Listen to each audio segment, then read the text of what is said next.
ನಮಸ್ಕಾರ ನಮಸ್ಕಾರ ನಮಸ್ಕಾರ ಕಲರ್ ಸ್ಟಾಕರ್ಸ್ ಚಾನಲ್ಗೆ ಸ್ವಾಗತ ಸುಸ್ವಾಗತ. ನಾನು ಇವತ್ತು ಇಂದಿರಾನಗರದ 12th ಮೇನಿಗೆ ಬಂದಿದ್ದೀನಿ. ಮಾರ್ಸಲ್ ಟ್ರೀಟ್ ಅಂತೇಳಿ ಅದ್ಭುತವಾಗಿರುವಂಥ ವೆಜ್ ರೆಸ್ಟೋರೆಂಟು. ಜೊತೆಗೆ ಇವತ್ತು ನಮ್ಮ ಸ್ನೇಹಿತರು CK ಚಂದ್ರು ಅವರು ಬರ್ತಾ ಇದ್ದಾರೆ. ಒಂದಷ್ಟೇನೋ ಅಡುಗೆ ಮಾಡ್ಕೊಡ್ತೀನಿ ನೋಡಿ, ಸೂಪ್ ಮಾಡ್ಕೊಡ್ತೀನಿ ಅಂತ ಅವರು ಬೇರೆ ಕರೆದಿದ್ದಾರೆ. ಇವೆಲ್ಲ ನೋಡ್ಕೊಂಬರೋಕ್ಕೆ ನಮ್ಮ ಕಲರ್ ಟಾಕೀಸಿಂದ ನಾವು ಹೋಗ್ತಾ ಇದ್ದೀವಿ. ನೀವು ಬರ್ತೀರಲ್ಲ?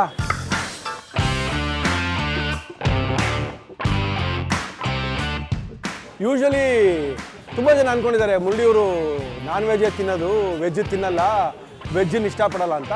ಬಟ್ ವೆಜ್ಜು ತಿನ್ನಲ್ಲ ಅಂತೇನಿಲ್ಲ, ಆದರೆ ಕೆಲವು ಸೆಲೆಕ್ಟಿವು ಇದು ಚೆನ್ನಾಗಿದ್ರೆ. ಆದರೆ ಇವತ್ತು ಚಂದ್ರು ಅವ್ರು ಮಾಡಿಕೊಡ್ತಾ ಇದ್ದಾರೆ ಅಂದರೆ ಖಂಡಿತವಾಗ್ಲೂ ವೆಜ್ ತಿನ್ನೋಕ್ಕೆ ನಾನಂತೂ ಇದ್ದೇ ಇದ್ದೀನಿ. ಈ ಚೆಟ್ಟಿನಾಡು ಮಶ್ರೂಮ್ ಮಾಡಿ ನಮಗೆ ರೆಡಿ ಮಾಡಿ ಕೊಡ್ತಾ ಇದ್ದಾರೆ. ತಿನ್ನೋಣ, ನೀವು ನೋಡ್ಕೊಳ್ಳಿ, ಮಾಡ್ಕೊಳ್ಳಿ. ಎಣ್ಣೆ ಹಾಕಿ ಎಣ್ಣೆ ಕಾಯಿಸ್ಬೇಕು. ಎಣ್ಣೆ ಕಾಯಿಸಿದ ಮೇಲೆ ಅದಕ್ಕೆ ಒಂದು ಸ್ವಲ್ಪ ಮಸ್ಟರ್ಡು ಸಿಡಿಬೇಕು, ಸ್ಪ್ಲಟ್ರ್ ಆಗಬೇಕು. ಕಡಲೆಬೇಳೆ, ಉದ್ದಿನಬೇಳೆ ಏನಿಲ್ಲ, ಅದು ಸ್ವಲ್ಪ ಕೆಂಪು ಆಗೋ ತನಕ ಉರಿಬೇಕು. ಇದರ ಕಚ್ಚ ಅಂತ ಸಿಗುತ್ತೆ ಬಾಯಿಗೆ. ಸೊ ಅದು ಸಿಗಬಾರ್ದು, ಕುಟುಂಬ ಅಂತ ಸಿಗಬೇಕು ಅಂದರೆ ಅದು ಬ್ರೌನ್ ಕಲರ್ ಆಗಬೇಕು. ಆ ಬ್ರೌನ್ ಕಲರ್ ಆಗೋ ತನಕ ಕಾಯಬೇಕು, ಏನು ಮಾಡೋಕ್ಕಾಗಲ್ಲ. ಈಗ ಇದಕ್ಕೆ ಒಂದು ಸ್ವಲ್ಪ ಕರಿಬೇವು, ಒಂದು ಸ್ವಲ್ಪ ಬೆಳ್ಳುಳ್ಳಿ, ಒಂದು ಸ್ವಲ್ಪ ಹಸಿಮೆಣ್ಸಿನ್ಕಾಯಿ ಹಾಕೋದು.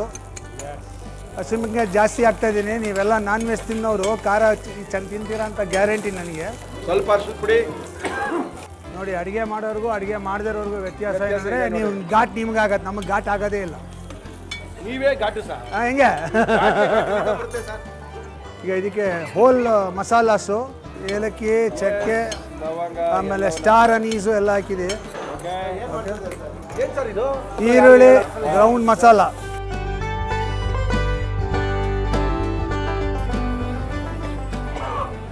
ಮಟನ್ ಮಶ್ರೂಮ್ಸು, ಒಂದು ಸ್ವಲ್ಪ ನೀರು ಹಾಕೋಣ.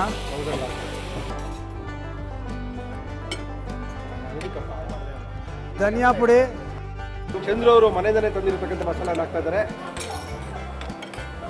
ಒಳ್ಳೆ ಚಪಾತಿಗೆ, ಅಕ್ಕಿ ರೊಟ್ಟಿಗೆ ತುಂಬ ಚೆನ್ನಾಗಿರುವಂಥದ್ದು. ಪೂರಿಗೂ ಕೂಡ ಮಾಡ್ಕೋಬೋದು. ಮಕ್ಕಳಿಗೆ ಬೆಳಗ್ಗೆ ಹೊತ್ತು ಬಾಕ್ಸ್ಗೆ ಹಾಕಬೇಕಾದ್ರೆ ಒಳ್ಳೆ ಐಟಮು, ಮಾರ್ನಿಂಗ್ ಐಟಮು. ರುಚಿಗೆ ತಕ್ಕಷ್ಟು ಉಪ್ಪು. ಇದು 2 ನಿಮಿಷ ಬೇಯಿಸ್ಬೇಕು, ಜಾಸ್ತಿ ಬೇಯಿಸಬಾರ್ದು. ಅಮ್ಮಂತ ಇದೆ ಸರ್. ಏನು ಸರ್ ಇದು? ಇವಾಗಲೇ ಹಿಂಗೆ ತಿನ್ಬೇಕಾದ್ರೆ ನಿಂಗೆ ಸರ್ ನಿಮ್ಮ ಹಣೆ ಬರ. ನಾನು ಯಾಕೆ ತಲೆ ಕೆಡಿಸ್ಕೊಳ್ಳಿ. ಯಾವಾಗಲೂ ಮಶ್ರೂಮು ಕರೆಕ್ಟಾಗಿ ಬೇಯಿಸ್ಬೇಕು ಅಂದರೆ ಓನ್ಲಿ ಫಾರ್ 2 ಮಿನಿಟ್ಸ್ ಅದ್ರ ಮೇಲೆ ಬೇಯಿಸಬಾರ್ದು. ಪಿಚ್ ಆಗ್ಬಿಟ್ಟು ರಬ್ಬರಿ ಆಗ್ಬಿಡುತ್ತೆ ಮಶ್ರೂಮು. ಕೊತ್ತಂಬರಿ ಸೊಪ್ಪು ಹಾಕಿದ್ರೆ ಮುಗೀತು ಅಂತ ಅರ್ಥ.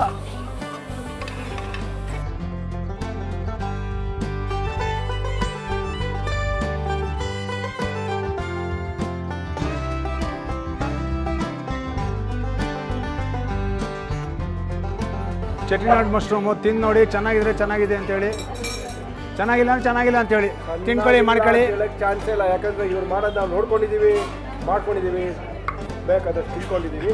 ಅದ್ಭುತವಾಗಿರುವಂಥ ಒಂದು ಚೆಟ್ಟಿನಾಡು ಮಶ್ರೂಮನ್ನು ಮಾಡ್ಕೊಟ್ಟಿದ್ದಾರೆ ಮಾರ್ಷಲ್ ಟ್ರೀಟ್ನಲ್ಲಿ. ಅದ್ಭುತವಾಗಿರುವ ಸಂಜೆಯಲ್ಲಿ ಚಂದ್ರು ಜೊತೆ ಒಂದು ಒಳ್ಳೆ ಅಡುಗೆ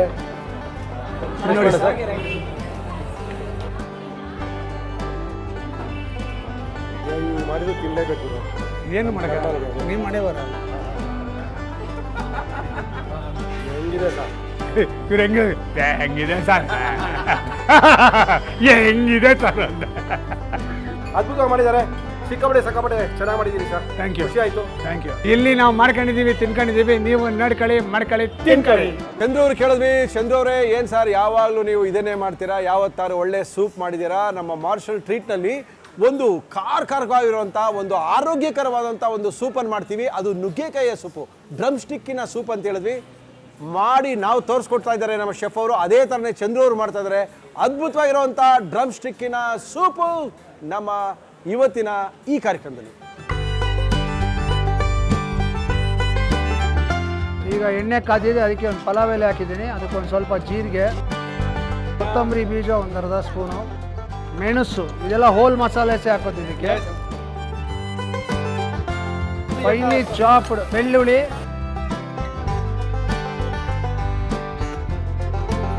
ಸ್ವಲ್ಪ ಬೀಜಗಳು ಜಾಸ್ತಿ ಇರ್ತಕ್ಕಂಥ ನುಗ್ಗೆಕಾಯಿನ ತೊಗೊಂಡು ಇದಕ್ಕೆ ಹಾಕ್ತಾ ಇದ್ದೀವಿ. ಎಸ್ ಸರ್, ಒಂದು ಸ್ವಲ್ಪ ಬಾಡಿಸ್ಕೊಳ್ಳೋದು. ಎಸ್. ಆಮೇಲೆ ಇದಕ್ಕೆ ಮಸಾಲೆ ಹಾಕಬೇಕು. ಏನು ಸರ್ ಇದು? ಕಡಲೆ ಹಿಟ್ಟು. ಓಕೆ, ಸ್ವಲ್ಪ ಕಡಲೆ ಹಿಟ್ಟನ್ನು ಕೂಡ ಹಾಕೊಂಡಿದ್ದಾರೆ. ಯಾಕಂದರೆ ಸೂಪ್ ಕುಡಿಬೇಕಂದ್ರೆ ನೀರಾಗಿರಬಾರ್ದು, ಸ್ವಲ್ಪ ಮಜವಾಗಿರಬೇಕು ಅಂದರೆ ಸ್ವಲ್ಪ ಗಟ್ಟಿಯಾಗಿರಬೇಕು.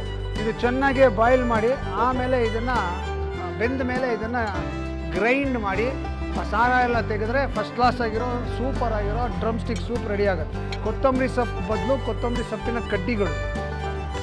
It adds extraordinary flavour to the soup. ಈಗ ಇದು ಚೆನ್ನಾಗಿ ಕುದಿಬೇಕು. ಕುದ್ದ ಮೇಲೆ ಇದನ್ನು ಅದ್ಭುತವಾಗಿರೋ ಸೂಪ್ ಸಿಗುತ್ತೆ. ರಾತ್ರಿ ಮಲ್ಕೋಬೇಕಾದ್ರೂ ಸ್ವಲ್ಪ ನುಗ್ಗೆಕಾಯಿ ಸೂಪನ್ನು ಕುಡಿದ್ರೆ ಮುಂದೆ ಮಕ್ಕಳು ಚೆನ್ನಾಗಿ ಬರುತ್ತೆ. ಮುಂದೆ ಮಕ್ಕಳಾದರೆ ನಾವು ಜವಾಬ್ದಾರಿ. ನುಗ್ಗೆಕಾಯಿಗೂ ಆಮೇಲೆ ಏನು ಹಾಕಿ ಅರ್ಬಿಟ್ಟಿರಾ, ನುಗ್ಗೆಕಾಯಿ ಅರಿಯೋ ಅಂತ ಅವಶ್ಯಕತೆ ಇಲ್ಲ. ಬೆಂದಾದ ಮೇಲೆ ನುಗ್ಗೆಕಾಯಿ ಒಳಗಡೆ ಒಂದು ಪಲ್ಪ್ ಸಿಗುತ್ತೆ, ಅದನ್ನ ಹಾಕಿ ರುಬ್ಬಿ ತಂದಿರ್ತಕ್ಕಂಥ ಅದ್ಭುತವಾದಂಥ ನಮ್ಮ ಮಾರ್ಷಲ್ ಟ್ರೀಟ್ ಅವರ ಒಂದು ಸ್ಪೆಷಲ್ ಟ್ರೀಟು ನಮ್ಮ ಸಿಹಿ ಚಂದೂರ್ ಕಡೆಯಿಂದ. Yes sir, this is drum stick soup. Yes sir, just drink. ಆರೋಗ್ಯಕ್ಕೆ ಒಳ್ಳೆಯದು.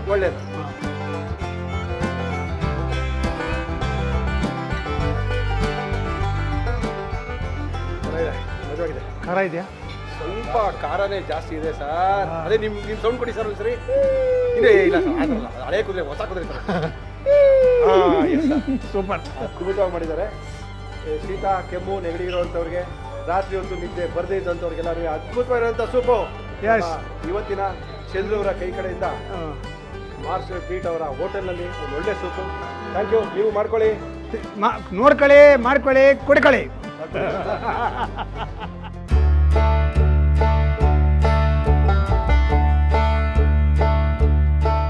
ಎಳನೀರು ಪಾಯಸಂ ಅಂತೇಳಿ ಒಂದು ಡೆಸರ್ಟ್ ಕೊಡ್ತಾ ಇದ್ದಾರೆ. ನಿಜವಾಗ್ಲೂ ಅದು ಸಹ ಸಿಗ್ನೇಚರ್ ಐಟಮ್ ಅದು. ನೀವು ಅದನ್ನು ಬಂದು ನೀವು ಟೇಸ್ಟ್ ಮಾಡಿ ನೋಡಿದ್ರೆ ನಿಜಕ್ಕೂ ನೀವು ಬಿಡೋದಿಲ್ಲ. ಕೊನೆಗೆ ಅದನ್ನು ನೀವು ಮುಕ್ತಾಯಗೊಳಿಸುವಾಗ ಎಳನೀರು ಪಾಯಸನೇ ಮುಖಾಂತರವೇ ನೀವು ಅದನ್ನು ಮುಗಿಸ್ತೀರಿ.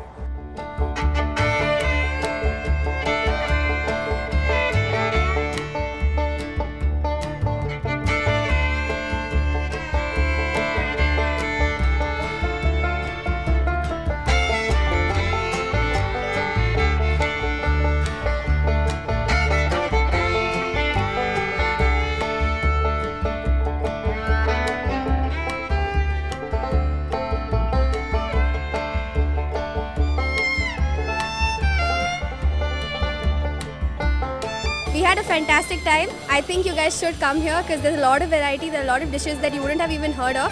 For me personally, I haven't tasted Elaneeer Payasam before. I would definitely recommend everyone to come here and have a good time. Thank you. ಒಳ್ಳೆ ಒಂದು ಮಾಕ್ಟೈಲ್ನ ಕುಡಿಬೇಕು ಅಂತ ಹೇಳಿದ್ರೆ ನೀವು ನಮ್ಮ ಮಾರ್ಷಲ್ ಟ್ರೀಟಿಗೆ ಬರಲೇಬೇಕಾಗುತ್ತೆ, ಇಂದಿರಾನಗರ್ ಬರಲೇಬೇಕಾಗುತ್ತೆ, 12th ಮೇನಿಗೆ ಬರಲೇಬೇಕಾಗುತ್ತೆ, ಈ ಮಜಾನ ತಗೊಳ್ಳೇಬೇಕಾಗುತ್ತೆ. ಈ ತುಂಬ ಶೆಫ್ಗಳೆಲ್ಲ ಇದ್ದಾರೆ, ಈ ಡ್ರಿಂಕ್ಗಳನ್ನೆಲ್ಲ ಮಾಡಿಕೊಡ್ತಾರೆ. ವೆಜ್ ಡ್ರಿಂಕ್ಗಳು ಕುಡಿಬೋದು, ಆರೋಗ್ಯಕ್ಕೆ ಒಳ್ಳೆಯದಾಗಿರುವಂಥ ಡ್ರಿಂಕ್ಗಳು. ಆ ಡ್ರಿಂಕ್ಗಳು ಮಾಡೋದು ಹೇಳ್ಕೊಡ್ತಾ ಇದ್ದಾರೆ. ಫಸ್ಟು ನಿಂಬೆಹಣ್ಣನ್ನು ಅರ್ಧಕ್ಕೆ ಹೆಚ್ಕೊಳ್ಳಿ. ಇದು ಹೆಸರೇನಪ್ಪ ಗುರು? ಗ್ರೀನ್ ಸಿ ಅನ್ನೋದೊಂದು ಒಳ್ಳೆ ಡ್ರಿಂಕು, ಕುಡಿಯೋಕ್ಕೆ ಮಜವಾಗಿರುತ್ತೆ. ಊಟ ಆದಮೇಲೆ ಅಥವಾ ಊಟಕ್ಕಿಂತ ಮೊದಲು ಸ್ವಲ್ಪ ಕುಡಿದ್ರೆ, ಊಟದ ಜೊತೆಗೆ ಕುಡಿತಾ ಇದ್ದರೆ ಅದ್ರ ಮಜಾನೇ ಬೇರೆ. ಎಸ್, ನಿಂಬೆಹಣ್ಣನ್ನು ಸ್ವಲ್ಪ ಹಿಂಡ್ಕೊಳ್ಳಿ. ಅರ್ಧ ನಿಂಬೆಹಣ್ಣು ಸಾಲಲ್ಲ ಅನಿಸುತ್ತೆ, ಯಾಕಂದರೆ ದೊಡ್ಡ ಗ್ಲಾಸ್ ಅಲ್ವಾ. ಒಂದು ನಿಂಬೆಹಣ್ಣು ಪೂರ್ತಿಯಾಗಿ ತೊಗೊಳ್ಳಿ, ಆರಾಮಾಗಿ ಹಿಂಡ್ಕೊಳ್ಳಿ. ಬೀಜಗಳೆಲ್ಲ ಒಳಗೆ ಇರುತ್ತೆ, ರಸ ಮಾತ್ರ ಈಚೆ ಬರುತ್ತೆ. ಇದಕ್ಕೀಗ ನಾವು ಕಿವಿ ಫ್ಲೇವರ್ಡ್ ಕ್ರಷ್, ಇದು ಕಿವಿ ಹಣ್ಣನ್ನು ಕ್ರಷ್ ಮಾಡಿರೋಳಗೆ ಹಾಕಿರುವಂಥದ್ದು. ಈ ಫ್ರೆಶ್ ಹಣ್ಣಿನ ಕ್ರಷನ್ನು ಹಾಕಿದಾಗ ಕುಡಿದಾಗ ನಿಮ್ಗೆ ಅರೋಮಾ ಮಜವಾಗಿರುತ್ತೆ. ಈ ಆರ್ಟಿಫಿಷಿಯಲ್ಲು ಆ ಥರದ್ದೆಲ್ಲ ಇರೋಲ್ಲ. ಹಣ್ಣಿನ ಜ್ಯೂಸನ್ನು ಕುಡಿಯುವಂಥ ಅನುಭವ ಈ ಮಾಕ್ಟೈಲ್ನ ಕುಡಿದಾಗ ನಿಮ್ಗಾಗುತ್ತೆ. ಇದು ಕಿವಿ ಹಣ್ಣಿನ ಕ್ರಷು. ಸ್ವಲ್ಪ ಹಾಕ್ಕೊಳ್ಳಿ, ಯಾಕಂದರೆ ಕಿವಿ ಹಣ್ಣಿನ ಅರೋಮಾ ತುಂಬ ಜಾಸ್ತಿಯಾಗಿರುತ್ತೆ. ಇದು ಪ್ಯೂರು ಗ್ರೀನ್ ಆಪಲಿನ ಕಂಟೆಂಟ್ ಇರ್ತಕ್ಕಂಥದ್ದು. ಇದನ್ನು ಒಂದಷ್ಟು ಹಾಕ್ಕೊಳ್ಳಿ. ಎಸ್, ಕೆಲವರಿಗೆ ಸೋಡಾ ಆಗಲ್ಲ, ನನಗೆ ಸೋಡಾ ಕುಡಿಯೋಕ್ಕಾಗಲ್ಲ ಅನಿಸಿದ್ರೆ ತಣ್ಣಗಿರೋ ನೀರನ್ನ ಹಾಕ್ಕೊಂಡು ಕುಡಿಬೋದು, ಇಲ್ಲಾಂದರೆ ಐಸ್ ಕ್ಯೂಬು ನೀರು ಹಾಕ್ಕೊಂಡು ಕುಡಿಬೋದು. ಸ್ವಲ್ಪ ತಾಕತ್ತಾಗಿರಬೇಕು ಅಂದರೆ ಸೋಡಾ ಹಾಕ್ಕೊಂಡು ಕುಡೀರಿ. ಕರೆಕ್ಟಾ? Okay, done, deal done. ಇದನ್ನು ಏನು ಮಾಡಬೇಕು ಅಂತ ಹೇಳಿದ್ರೆ ಕುಲುಕುವಿಕೆ ಕನ್ನಡದಲ್ಲಿ ಅಂದರೆ ಇದನ್ನ ಹಿಂಗೆ ಹಾಕಿ ಚೆನ್ನಾಗಿ ಲಗಾಯಿಸ್ಬೇಕು ಅಂತೀವಿ ನಾವು. ಗೊತ್ತಿಲ್ಲ ಹೆಂಗೆ ಲಗಾಯಿಸ್ತೀವಿ ನಾವು. ಇದೇ ಫಸ್ಟು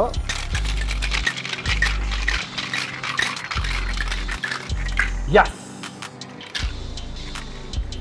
ಐಸನ್ನು ಕುಲುಕಿರ್ತೀವಿ, ಐಸ್ ಅದ್ರೊಳಗೆ ಹೋಗಬಾರ್ದು, ತಣ್ಣಗಿನ ಅಂಶ ಮಾತ್ರ ಇದ್ರೊಳಗೆ ಹೋಗಬೇಕು. ಐಸೆಲ್ಲ ಇಲ್ಲೇ ಉಳ್ಕೋಬೇಕು. ಕೆಲವ್ರಿಗೆ ಐಸ್ ಕುಡಿದ್ರೆ ಕರೋನಾ ಟೈಮು ಗಂಟು ನೋವು ಬರುತ್ತೆ, ಕೆಮ್ಮು ಬರುತ್ತೆ, ಇವೆಲ್ಲ ಕಥೆಗಳು ಹೇಳ್ತಾರೆ. ಆದರೂ ಕೂಡ ಕುಡಿಬೇಕಾದ್ರೆ ತಣ್ಣಗಿರಬೇಕು ಅಂದರೆ ತಣ್ಣಗಿರಲೇಬೇಕು. Nothing to worry.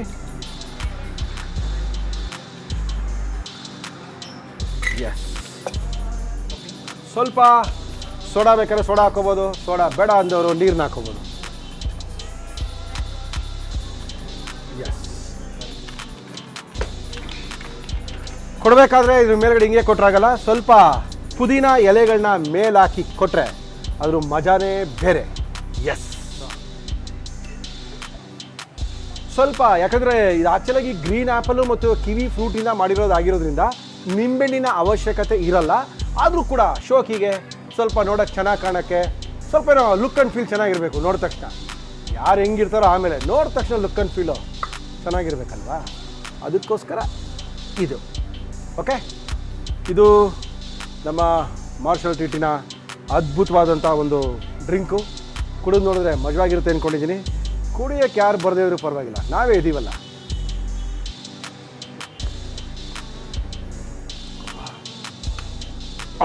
ಜೋರಾಗಿದೆ.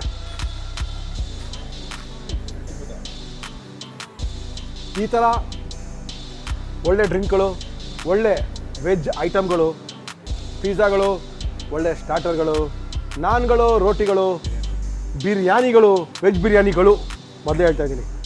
ಇವೆಲ್ಲ ಬೇಕಾಗಿದ್ದರೆ ಇಂದಿರಾನಗರ 12ನೇ ಮೇನಿಗೆ ಬನ್ನಿ. ರುಚಿಯಾಗಿರೋವಂಥ ವೆಜ್ ರೆಸ್ಟೋರೆಂಟ್ ತಿಂದು